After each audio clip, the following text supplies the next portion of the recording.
So here it is, guys. DJI Osmo Action. They have entered the action camera game, going against some of the giants in this space. And I was really skeptical when I first heard about it because I was, the space has been so dominated for so many years by, of course, GoPro. And I was really like, oh man, I hope they don't enter this space. Kind of like how all the other action cameras entered it by just kind of putting out a product that barely meets the expectations of what people are so used to. So I was kind of curious on this one as far as what would DJI do to make it that over-the-top type of action camera, and they definitely nailed it with the Osmo Action, and I'm going to talk to you a little bit about that in this video.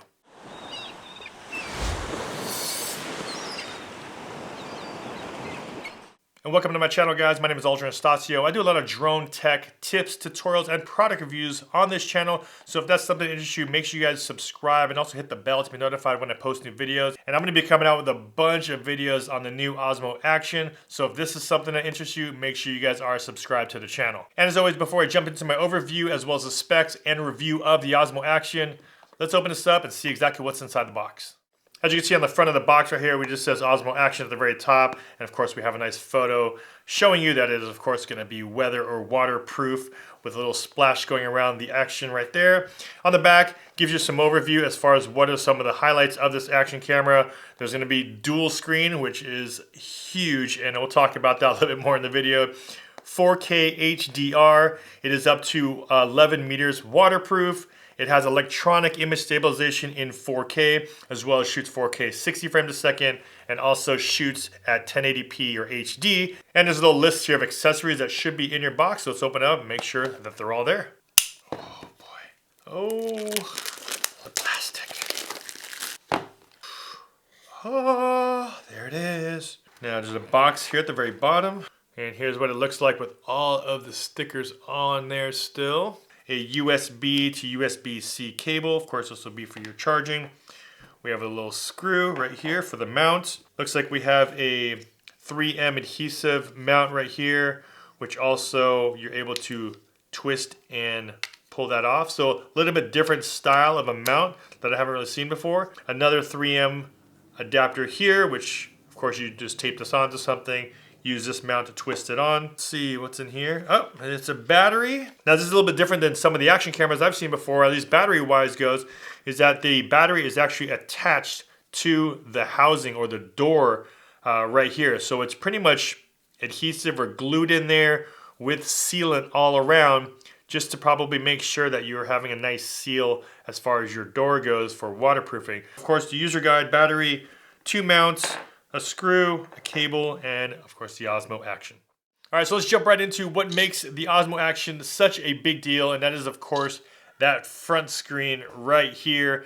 This is the first action camera that has provided a front screen. Now, Sony recently came out with one that has more of a flip screen, but this one's actually integrated into the front of the camera, so you're not actually dealing with any flip screen, any hinges or anything like that. You're able to see exactly what your camera sees right there in the very front. Now, if you guys are following me like on social media, like on Instagram, you'll see that I normally post a lot of my kids on there, as well as I document pretty much whatever they do, normally with a camera. So before, I would always use my Canon G7X. Now, the reason why I got this when I first started vlogging is because of that front screen. Now, the front screen is huge, like I mentioned, so you're able to document and film yourself and know that you're in the shot.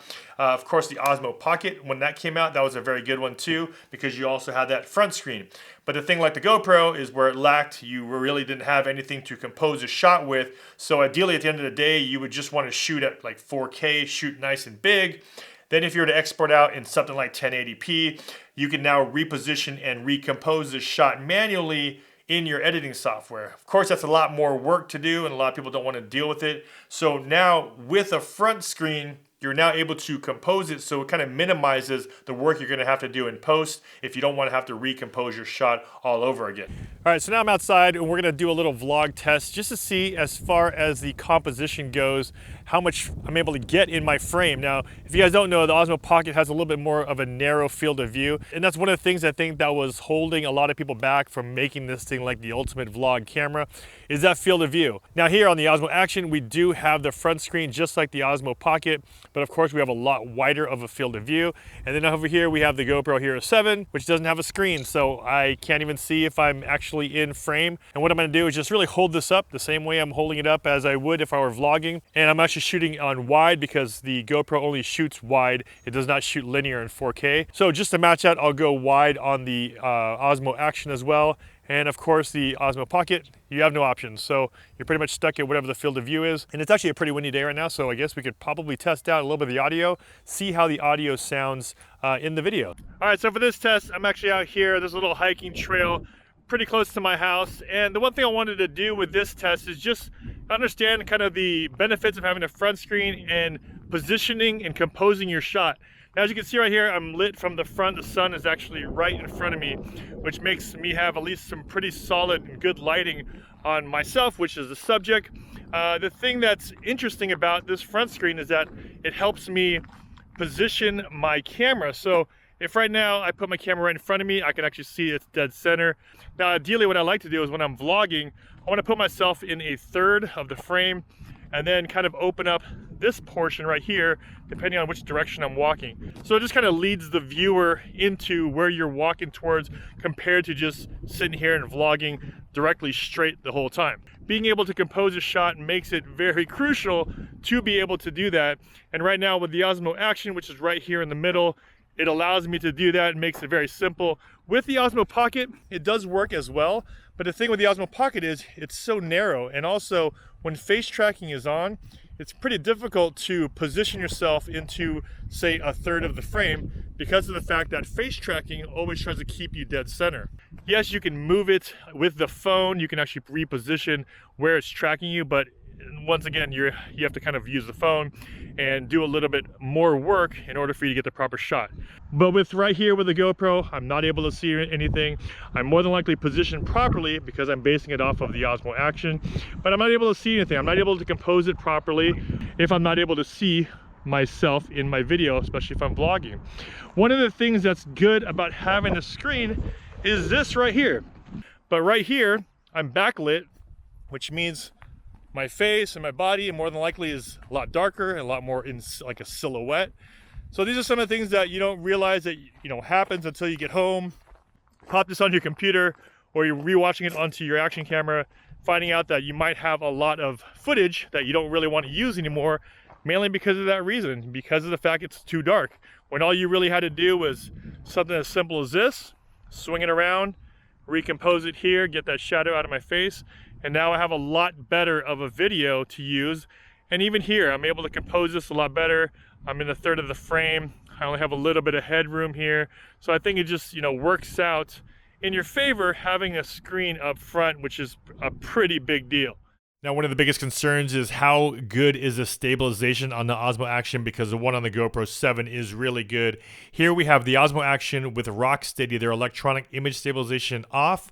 As you can see, we're shooting at 4K at 60. Once we switch that to on, you can see that everything gets smoothed out. A huge difference when RockSteady is off versus on. And of course, how does this fare against Hyper Smooth on the GoPro Hero 7? Here we have Hyper Smooth on. We're using the GoPro Hero 7 Black, also at 4K at 60 frames a second. Now here they are side by side. We have RockSteady off right in the middle. And as you can see here on the left, we have the Osmo Action with RockSteady on, as well as on the right side, we have the Hyper Smooth on the GoPro Hero 7. And as you guys know, I normally do a lot of video of my kids and my family, so I do want to test this out just to see how it'd be outside and compare the two, both with RockSteady off. As we can see right here, I'm now shooting at 4K at 24 frames a second on the Action. Just shooting, running right behind them, kind of moving around left to right just to see how well it does. This is another pass with the RockSteady off. As you can see, it is very jittery, a lot of movement happening, but once you switch that to on, everything just gets smoothed out. The electronic image stabilization works really, really well. I also tried it just a little like an undersling type of hold. So as you can see here, I have all my action cameras at a low angle. So if you see in the video on the left, this is with RockSteady on, just another perspective, a little bit lower of an angle when I'm shooting out and about with them. Here it is side by side with RockSteady off on the left, as well as RockSteady on the right, 4K at 24 frames a second. Now, one of the coolest features of the new Osmo Action is that they include HDR video. Now, HDR is basically high dynamic range, which gives you a lot more contrast between the low lights and the highlights in your video. Very common what you would see in photos, but now they actually included it in video here. So all you have to do to get to HDR is go through your quick switch on the side, and you can actually go to HDR video here, or you can also click down below, go into video, swipe over to HDR, which will be in this menu system right there. Once you're in HDR, you can actually see you can shoot in HDR in multiple resolutions and frames. Right here, we're set at 4K at 30. You can also go at 4K all the way down to 24, as well as 2.7 and 1080p. With HDR, you're able to shoot with an improved 3 EV of dynamic range, but even more important, you're actually able to switch on de-warp and turn that on. So as you can see here, you can either have it off or on, and when you have de-warp on, it straightens out your lines so you don't have that fisheye look that you normally would with an action camera. So there you go, you can turn that on, and now you can have de-warp on in HDR at 4K at 30 frames a second. In this example, I've actually set up multiple cameras shooting right at sunset, where you're gonna have a lot of contrast between the highlights of the sun as well as the low lights and the shadows around the buildings and also the homes. Now, I shot this with both the Osmo Action, the GoPro Hero 7, as well as a GoPro Hero 5, because I also want to give it a comparison between some of the older GoPros to see how much things have changed over time, and of course the Osmo Action with HDR on. Now, of course, one of the biggest differences with HDR is that you're able to bring back some of the detail in those lower shadows, and I'm able to do the de-warp on. There's a huge difference as far as a side-by-side comparison. Is just both looking at the actual quality and lowlights of the video, plus the de-warping of the actual street. Everything looks just a lot cleaner and a lot more realistic with the Osmo Action, especially with de-warping on. Now, of course, the biggest draw to the Osmo Action is this front screen right here, which is going to be perfect for composing your shot, to have out in the field, vlogging, all weather, extreme sports. To have this type of screen on here to compose your shot properly is a big deal. And not only that, of course, this has RockSteady, which is the electronic image stabilization. Now, with all that said, for me, I think the biggest deal that I found after using this camera for a while now is the quick switch right here on the side. Now, one of the things I like to do when I'm out shooting with my action camera is to also change up my resolution and frame rates all the time, depending if I'm with my kids and if I'm going to be doing something where I feel like it'll look a lot better in slow motion. I, of course, need to go into the menu system and switch it out from whether I'm shooting at 4K at 24 into something like 1080p at 120, or in this case, 1080p at 240. Right now, I have it set at 4K at 30 frames a second. Just some basic settings in here right now, but if I want to save this out, all I have to do is swipe down, click on profile, and I'm able to add this profile to one of my quick switch keys. So I'm going to save it now as a C1. Now, once I do that, it's letting me know that I'm saving out video at 4K, 30 frames a second. RockSteady is on, auto white balance. I want to save that to my C1, and all I have to do is hit OK. Now, another setting I like to use is 1080 at 240. So what I'm going to do now is go to my resolution, change that from 1080 to 240. Once I do that, all I have to do now is go to my profile again, save that, and now it'll save as C2. I'm going to hit save. I'm going to hit OK. Now, in order for you to recall those on your quick switch, all you have to do is go into the setting icon right there, click on quick switch. Now those saved ones I just made are sitting right here. I want to turn those on, so I'm going to check the box those and exit those out. And that's just letting me know that when I click this button right here, those will show up. So as you can see here, here's a quick switch. All I have to do is press it, and there's my C1, and there's my C2. And I can also go into other video modes, HDR, slow-mo, time-lapse, as well as photo mode. So you're able to set those up and then also recall them quickly while you're in the field. So for instance, if I'm shooting at 4K at 30 right now, and then my kids are about to go down a water slide, or if they're kicking around something that I want in slow motion, all I have to do, instead of going into my menu system and changing everything one by one, I just go to my quick switch. Now it's at 1080 at 240, and now I'm ready to go. Hit record, and now I'm recording at 1080 at 240, just like that. Now out of the box, the DJI Osmo Action is rated to be waterproof up to 11 meters deep, but there is a few things you want to make sure that you have sealed properly on here before you do take it out into the water. If you ever replace the lens or if you put an ND filter or a polarizer on it, you do want to make sure that this is tightened down all the way because there is seals on the inside of the lens. The next is the battery housing, which is right here on the very bottom. There's two clips, one on the left, also on the right. Now once you unlatch both of those, the battery itself will spring out, which is one, and then two. And these two clicks ensure that the seal around the battery is nice and secure. And if you do see any orange here on the left-hand side lock or on this one on the right, that means that it is not properly locked and not properly closed. On the right-hand side of the Osmo Action, you do have this side port where you're going to be doing your charging as well as your SD card.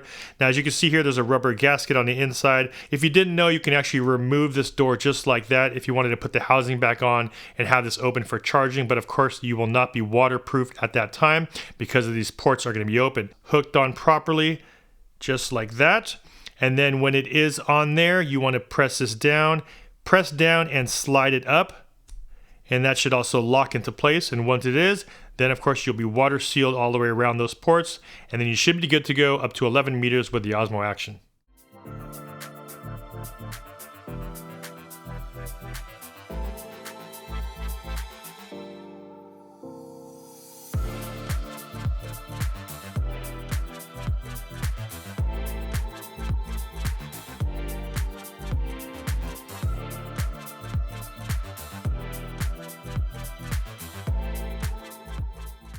Now to access your time lapse, what you have to do on the left hand side here, I already have it added to my quick switch. So I just have to hit my quick switch button and that'll bring me all the way over into time lapse, which is right there.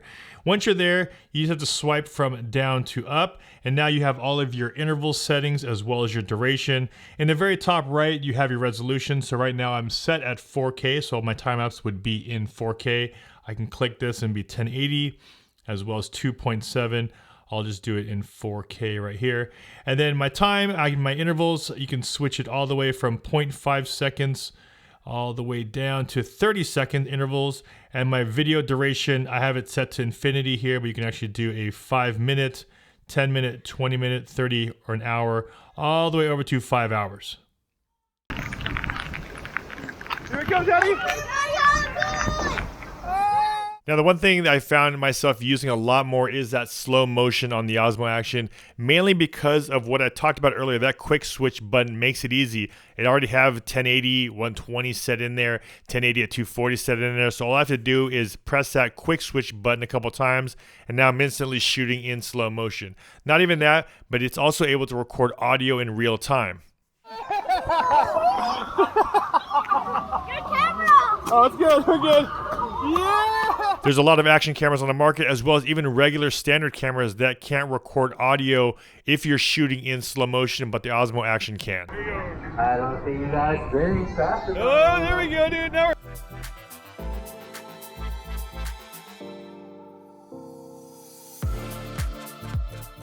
Now, with all of that said, there's definitely a lot of new features, really cool stuff that DJI is bringing to the action camera game. But of course, there's definitely some things that I really hope that they might look into for version 2. Now, the one thing I hope they come out with that Sony did with their little mini cam is put a quarter 20 at the very bottom of the camera. Now, other cameras like Insta360 have already put quarter 20s at the bottom, so you can just directly twist it onto a selfie stick, a little mini tripod or anything like that without having to deal with the cage. A quarter 20 on the bottom here would have been a huge plus for this action camera if they were able to put that in there. The next thing is the audio. Now, audio is pretty good. It's pretty solid with the Osmo Action out of camera. Now, with the screen up front, of course, they're targeting it to be a vlog camera. Now, with vlogging, ideally you want to add a little bit better audio to your footage. That way you're able to plug directly into the camera without having to deal with another adapter. Very similar to what we ran into with the Osmo Pocket. And one of the last things I hope that they learned a little bit more from the Osmo Pocket compared to this now is that when they release this, which is going to be released now,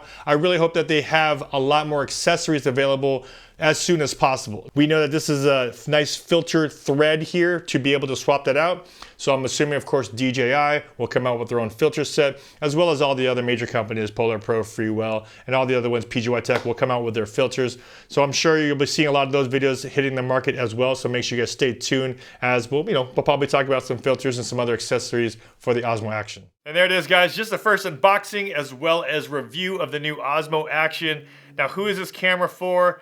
I mean, it's pretty much for anybody that just wants to go out and shoot and not have to worry about things, because it's an action camera. It can get wet, it can get dirty, and you have a front screen so you can vlog. It has a large back screen so you can see everything. It has all the features of stabilization that you're going to want. I mean, it's pretty much an all-purpose camera, and from here on out, it's only going to get better. There's definitely a lot of other videos I'm going to be coming out with, so make sure you guys are subscribed to the channel. I have a beginner's guide to the Osmo Action, as well as my top 12 tips and tricks of the Osmo Action. And as always, if you guys got some value from my video, don't forget to hit that like button, and of course, don't forget to subscribe and hit the bell to be notified when I post new videos. This is Ultra Anastasio with FlytPath.com. I'll see you in the next one. Take care.